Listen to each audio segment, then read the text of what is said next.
Good evening, everyone. Tonight I'll be giving a full rundown of an iceberg about one of my favorite games, Night in the Woods. The person who posted this did a great job, put a lot of work into explaining all of the entries. I've left a link to the original post down in the description. Today marks the 7th anniversary of the game's release, so it seemed fitting to release a video about it. This will contain spoilers for the game's plot, as it is a narrative-driven game, and won't make a lot of sense if you're coming in here with no familiarity with the story. This is a spoiler warning. Night in the Woods is an excellent coming-of-age story that I'd recommend checking out. I've left a link to the game website and the original release trailer in the description, which should hopefully give you an idea of what to expect from Night in the Woods. While the art style for the game is cute, the themes of the plot are very dark and melancholic, and are best suited for teens and up. I went into the game expecting horror crossed with the art style of Richard's scary books, and got much more than I initially anticipated. I enjoyed the game and found it gave me a greater perspective of where I was in life. Alright, let's begin.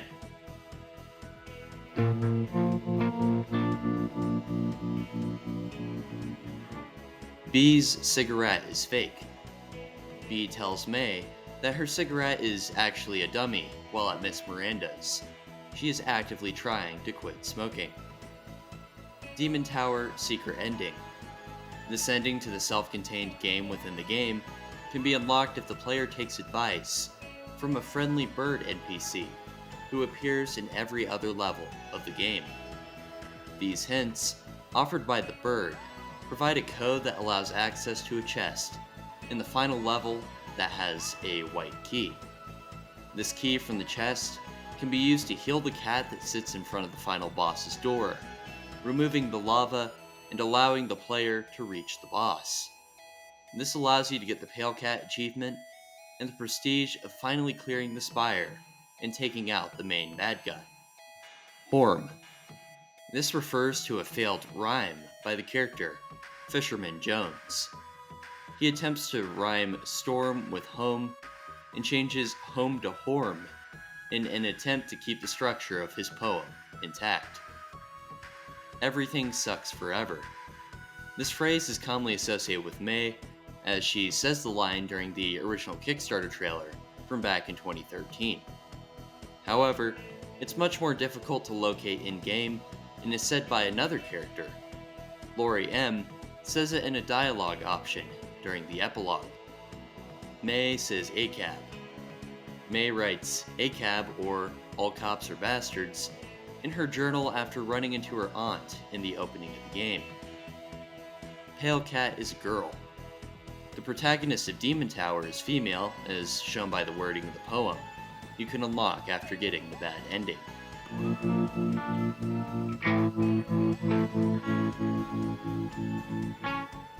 May's grandfather at the church. This will occur if May fulfills the side story with her mom. If you enter the library of the church afterwards, the ghost of May's grandfather will appear as she sleeps, later disappearing once she wakes up. Black diamond tattoo. The severed arm displays a prominent black diamond tattoo underneath its sleeve. The tattoo doesn't have a greater connection to the story outside of this. Names of the Cultists. The names of several members of the Cult of the Black Goat are revealed in the later part of the game. Their recorded names are Lerv, Rick, Dave, Benny, and of course, Eide. Pumpkinhead Guy can be found in the trolley tunnel. This character can be found in the far left part of the tunnel on the day of Harfest. He can be talked to, but his responses are unintelligible to the player, although May seems to have no problem understanding him. The NPC, the graffiti near Pumpkinhead Guy, and the song Pumpkinhead Guy were all rewards given to a Kickstarter backer. The Mallard Incident. Mallard P. Blumengrau is an abandoned parade float that can be found in the Telezoft building. The float was once part of the spring parade, a large celebration in Possum Springs that occurred annually around the time of Easter. Mallard snapped free of its tether one year and ran over a man named Chris Evans. The parade was canceled after that tragic event, and Mallard was sequestered in the building by the town council. Rats and the Food Donkey. Rats can be found all throughout the town during the epilogue, if May repeatedly steals pretzels from the vendor in the tunnel and feeds them to the rats within the parade float. The rats end up taking over the abandoned Food Donkey grocery store. Breaking Gregg's knife. This event can be triggered if the player breaks Gregg's knife during the knife fight in the forest hangout. To do this, May needs to hit Gregg's knife with hers 3 times. A flash of light will emerge from between the knives. Afterwards, Gregg will be left with half a knife. May will then attempt to apologize, but Gregg will cut her off, saying he has an older but cooler backup knife. This one features an orange blade and a black hilt. I've heard that this knife is a reference to one of Scott Benson's old profile pics. Historical Society Secret Painting. You can find this painting off to the right of the final room, within the Historical Society building. Lovecraft would approve, I think.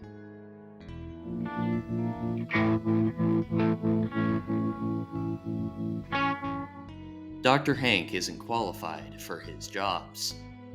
Dr. Hank is the sole doctor, therapist, and dentist who operates in Possum Springs. Multiple characters reference him throughout the game and seem to be dissatisfied as he lacks the proper training to serve as a psychiatrist. Dr. Hank suggested that May keep her journal after the incident that occurred 6 years before her return to her hometown. He also told her to repress her anger issues, which is an incredibly bad piece of advice. Gregg attests that Dr. Hank did a bad job with the tooth filling. The man is both a bad psychiatrist and dentist. Gregg has a Canon voice. Scott Benson posted a tweet that contained a video link the day after Night in the Woods released. He stated that this guy is the Canon voice for Gregg. The guy's crazy, but he's not a bad friend, usually. I didn't kill the cat, John didn't kill the cat, none of us did, because we only smash stuff outside. He's an artist. We don't smash stuff inside, but we love smashing stuff. Gotta say we do. I always imagined Jack's voice for Gregg when I played through the game, but the guy in the video seems to have a very similar temperament to Gregg. Smokey Bear, Placeholder. Smokey Bear exists in the files of the game, and was most likely a placeholder for the astral bear in the second dream sequence. Eide is a cat. The outline of Eide's features can be briefly seen during the mineshaft sequence when his miner's helmet is removed, and he is presumed to be a cat. His identity remains up in the air, with some believing him to be a descendant of Ed Scudder, the founder of the cult, while a fan theory holds that Eide might be a brainwashed Casey Hartley. Laurie is named after Michael Myers and Laurie Strode. This fan theory held that Laurie got her first name from the protagonist of Halloween, and her last name from the antagonist of the franchise. However, Scott Benson confirmed in 2019 that Laurie was named after a NoFX song called Laurie Myers, which featured Kim Shattuck as the titular Laurie Myers. It's a brutal song, but the vibe of the riff definitely seems to match some aspects of Laurie M's character. Garbo and Malloy, Foreshadowing. Garbo and Malloy directly reference the twist of Night in the Woods. Malloy, who I believe is the dog, says, "Coming up next, Garbo and I join a cult," near the beginning of the game. Some say that another Malloy outro where he says, "Coming up next, Garbo and I go to therapy," is the precursor to May's slow mental decline throughout the plot. The Black Goat is a Lovecraftian god. The Black Goat is the name given to the H.P. Lovecraft goddess, Shub. Her names include the Black Goat of the Woods with 1,000 Young, the All-Mother, the Lord of the Wood, and my favorite, simply Quake. The protagonists particularly May, were very lucky that they managed to get out of the mineshaft with their sanity intact.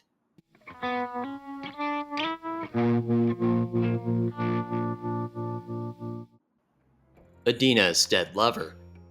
The ghost of Adina's lover appears as a deer in Lost Constellation and is dressed in a knee-length garment and small boots. She was once a fellow astronomer of Adina and worked to find the ghost star, where the spirits of the dead went to the afterlife. The deer traveled deep into the forest to look for the star, but passed away before she could complete her mission. The two meet on the shores of the frozen lake, and the deer points the ghost star out to Adina, allowing her to finally finish the task. The two part ways, with Adina's fate after Lost Constellation remaining unknown. The forest god was poisoned. The forest god was at war with the character known as the Hunter for hundreds of years. The war eventually ended before Lost Constellation, but the Hunter ended up poisoning the forest god with a concoction created by another side character called the Kid. Adina uncovers the truth and tells the forest god that he has been poisoned. The forest god takes revenge against the Hunter before eventually passing away. May's Hotdog shirt. The original shirt design for May was going to be a hot dog shirt, not the null symbol she sports throughout Night in the Woods. Casey's Leitmotif. Night in the Woods features multiple recurring motifs in its soundtrack. These can be easily found in different background tracks within the game. The cover of Casey's theme by this channel, go check him out, serves as my outro. It sounds like this.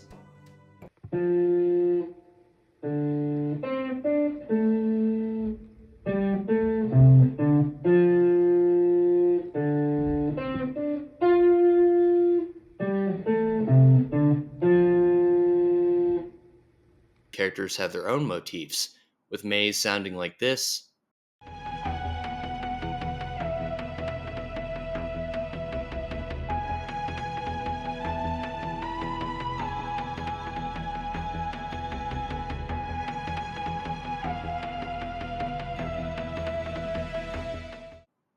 B's like this.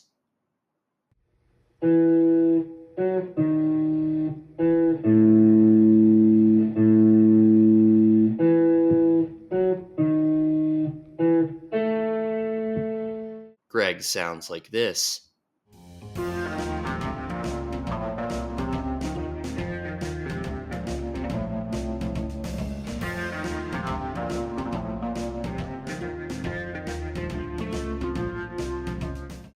And Angus's like this.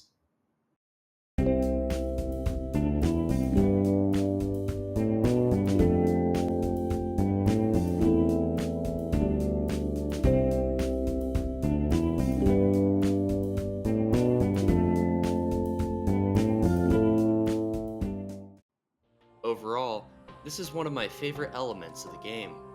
Alec Holowka did a great job composing, and it's interesting to hear these reoccurring riffs.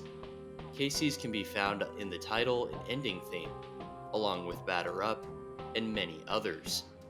There are tons of motifs that reappear in the course of the game. Understanding them adds an additional layer of meaning to many of the plot points and interactions between May and the other residents of Possum Springs. Credits theme is an extended trailer theme. The trailer theme is closely related to the end credits theme. The primary differences are that the trailer music slows down after a point and incorporates the Eide motif, while the credits theme begins to riff off of the Longest Night track.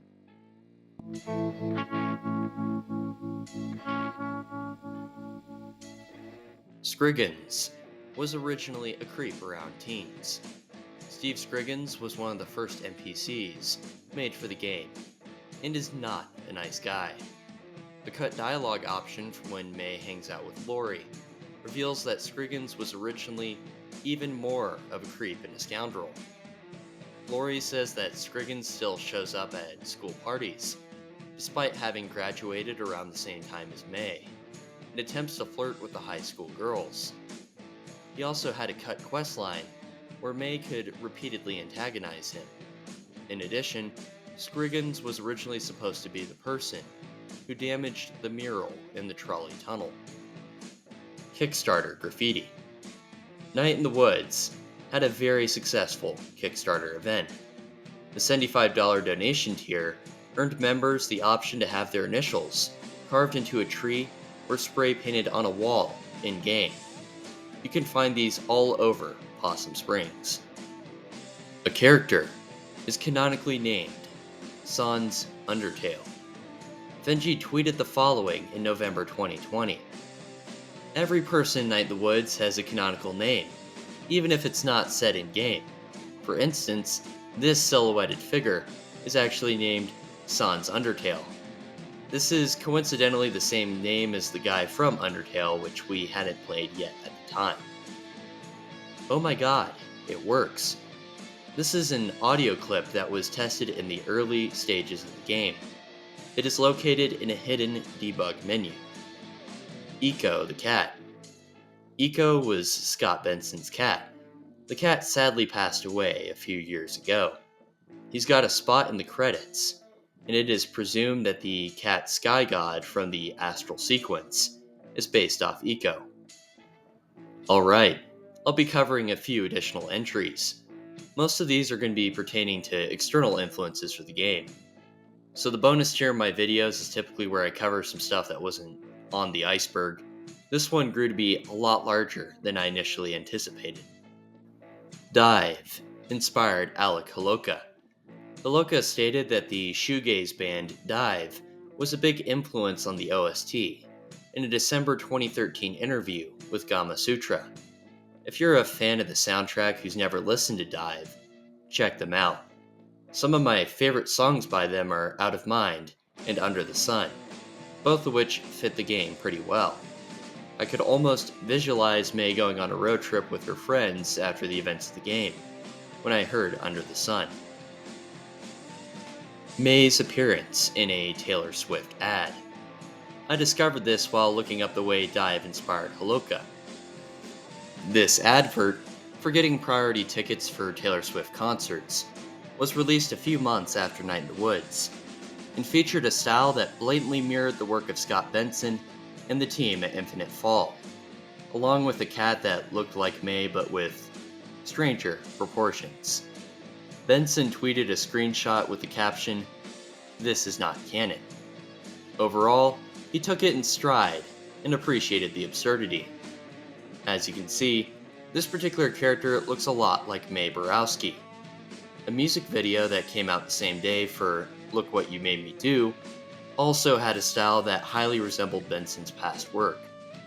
Just look up the music video for With Any Sort of Certainty by the band Tokay, which was done by Benson, and you'll begin to see the connection. Overall, it was impressive to see how quickly the entire thing was swept under the rug. I've been in this fandom for a while, and had never heard of the event up until I started working on the video. I'll end this entry with a final quote from TechRaptor, a gaming news site. As for Scott, he notes in another tweet that May would be much more likely to be rocking out at a Sleep concert than at a Taylor Swift concert. Germ canonically plays Fortnite. This is based on a conversation a fan had with Fenji. According to the game developer, Germ is a Fortnite player. Fenji seems to be a particularly cool group of people, based off of some of the entries from this iceberg. It's just neat to see how they interact with their community. Night in the Woods, physical release. This run happened in early 2023, and is relatively well known by the community. This collector's edition had a copy of Night in the Woods for the Nintendo Switch, another run was done that had a copy for the PS4, along with a collector's box, a DVD of the entire OST, a physical copy of May's journal with all of the unlockable entries filled out, an official coin, a standee set of Possum Springs, a planisphere, glow-in-the-dark dream cards, and a sticker sheet. It's pretty cool that this game has gotten these limited releases years after it initially launched. Bird Nightlight.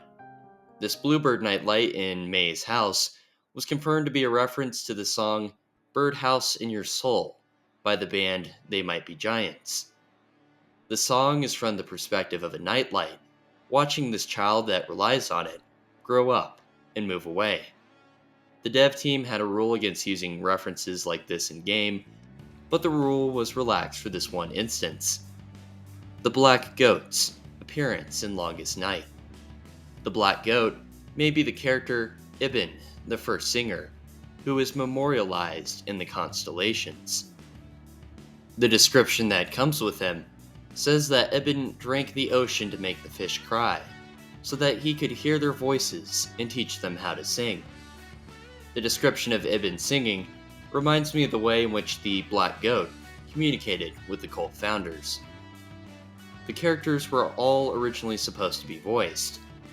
M. Halberstadt and a Shell in the Pit Audio, the people who did a lot of the audio design for Night in the Woods, originally planned to record sound effects for all of the interactions between characters. The idea was that when a character's speech bubble would appear, they would make a noise that reflected the emotion of that text. Sound effects for both May and Gregg were recorded, but in the end, the devs decided that it'd be too much to implement the sounds for everyone, that leaving the voices for the characters more open-ended would allow players to have more fun. The May jumping sound and the sharkle noise were kept in the game. I'll link an interview that Halberstadt had a few years back. She included some Gregg audio samples in the presentation that were pretty funny. The Wall. This is a short comic that Scott Benson did back in the summer of 2021. You can easily locate it if you look up the Bridgewater Astro League over on itch.io. The Bridgewater Astro League was an album released in 1997 by the ska punk band, the World/Inferno Friendship Society. The album tells the story of a gang of teenagers who commit crimes through astral projection. The opening track of the album is called A Night in the Woods, which provided inspiration for the game.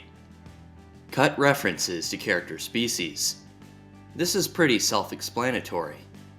While B in Longest Night and Gregg in a cut portion of Night in the Woods reference their species, the only lines in the game that reference the visuals of the characters is May's interaction with the ball of yarn on the notice board. I thought I might include a passage from an interview Benson had with Zam, a gaming news website, a little over a year ago. It seems relevant to the entry. Here it is. Interviewer: I wanted to ask about some of the other influences on the game, and because I have a son who's coming up on 2 years old, I feel on his behalf I have to ask about the Richard Scarry influence. Benson: Oh yeah, Richard Scarry's awesome. I also grew up on Richard Scarry books. There's something about that that's always appealed to me. The way he would use animals. They were cute, but particularly the early stuff he did, they weren't cute, they weren't twee. They had weird faces and they were always staring bug-eyed at the viewer, with an open jaw and this kind of catatonic stare. You can see that all over Night in the Woods, the catatonic stare. May, the lead character, does that through 90% of the game. So yeah, Richard Scarry was a big influence in the way he used animal characters to portray a diversity of people. Richard Scarry is a big formative influence for me both artistically and in the feel of his work. It ends there. Benson has said in other interviews that his choice to portray the residents of Possum Springs as animals, while wild animals appear in the background, was a stylistic choice, as it would have been far harder to implement simplified human features at that scale. I've heard that Holowka was asked about the animal thing in the Finji Discord a few years back. He answered that the characters being depicted as anthropomorphic creatures was a part of May's derealization disorder, which, outside of that one yarn dialogue and maybe I have cups on my ears, would make sense within the game. Either way, you can choose whatever you want to believe. Developers' mental health issues.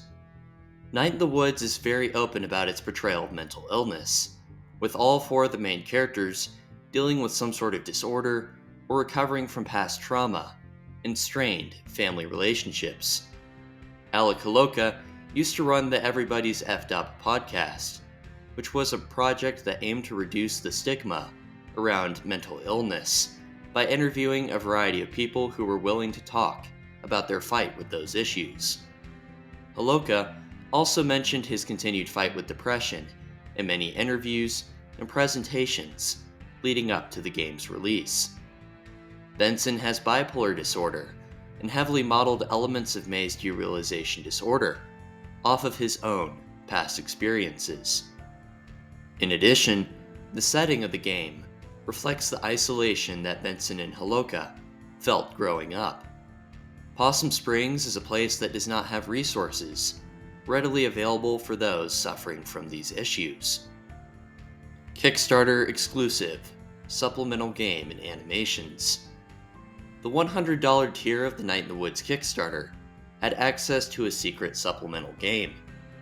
It was separate from Longest Night and Lost Constellation, and would be an additional prequel to the game. I found very few things discussing or talking about the game.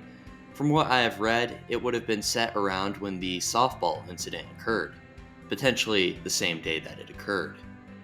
The $35 tier unlocked early access to a series of Night in the Woods animated shorts.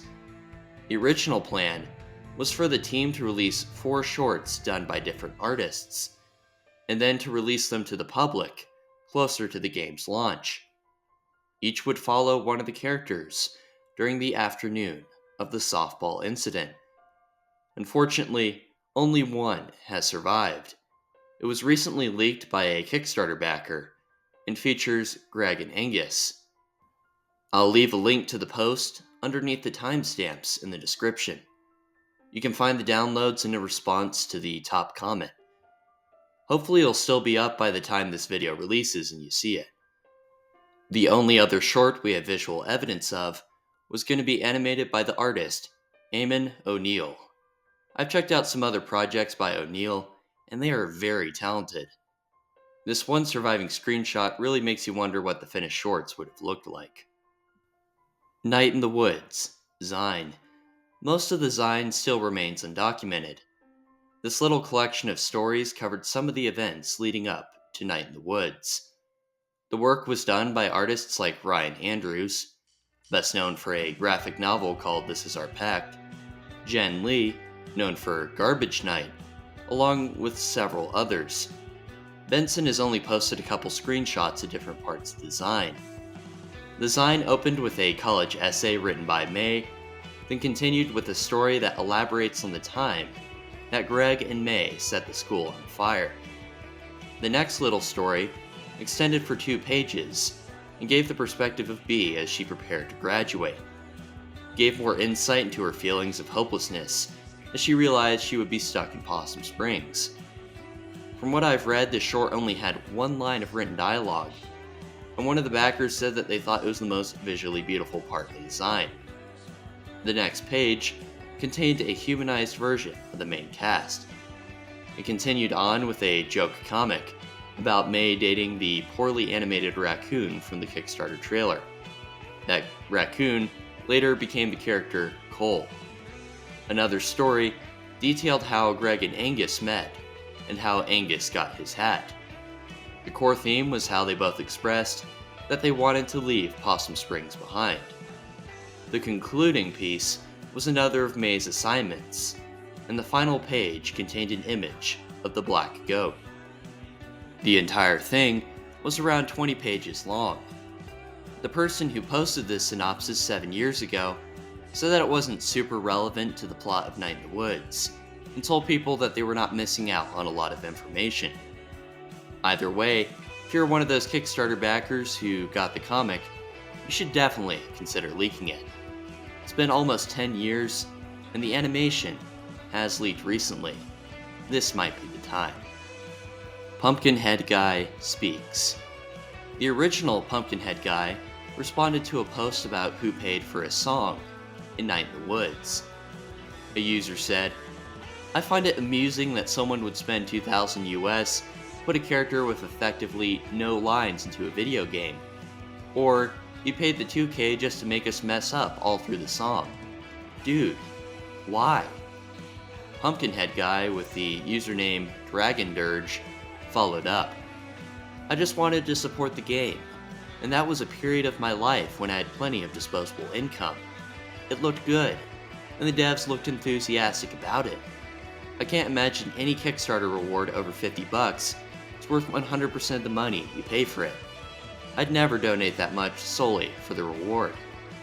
In another post, he commented, "Hearing people complain about the Pumpkinhead Guy's song being too hard fills my cold black heart with sick joy." Underground Boat Ride. This is a cool event that can be found in the trolley tunnel at around the 9th day of the game. May can interact with an owl named Mr. Salvi and get a ride in his boat. They then travel down the trolley tunnel, occasionally stopping at piles of garbage. May can pick up garbage during this sequence and decorate her room with it. The far platform is the final stop of the ride and has a mural in the same style as the one that can be found at the accessible end of the tunnel. The salvaging activity, art direction of the tunnel scenes, and decision tree are apparently references to the mechanics of another game called Kentucky Route Zero. The boat is named Junebug, a direct reference to a character from the same game. I've only heard of Kentucky Route Zero in passing, but after reading more into it, I think I'll have to play it someday. Donut Wolf Poem. Finally, to finish this iceberg, I'll end with the Donut Wolf Poem by May Borowski. May Borowski, Intro to Writing. Donut Wolf, please redo. When Donut Wolf comes into town, we shout, "Hooray for Donut Wolf, we love him so. It brings us donuts for when we feel low. That is what the Donut Wolf is about. Sometimes when I don't feel like going out, when I am sad or there is too much snow, and I'm afraid I'll fall and break my bones. But screw it, Donut Wolf will heal my face. Donut Wolf, he howls from his wolfy snout. In the night we hear his dark deep bellow. Donut Wolf rides from Donut Hell below. Ride the chariot to Donut Hell." Please stop writing about Donut Wolf.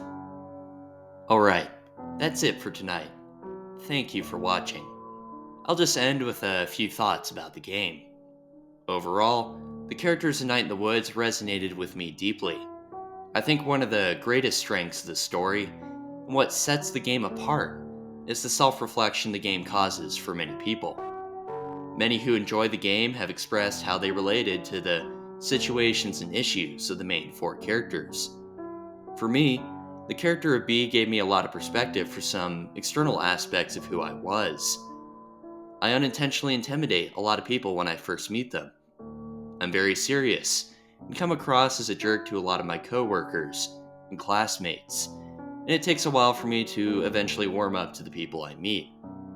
I've subconsciously cultivated that personality due to past hardship and hurt, and that is a core part of who I am. What the game made me realize, beside how much grace I really need as a human being, was that I was not stuck in my hometown, working at a hardware store. I had opportunities to go forth and do something interesting. In the end, the game related closely to my past experiences, and the abrupt ending served as a wake-up call when I finished my playthrough.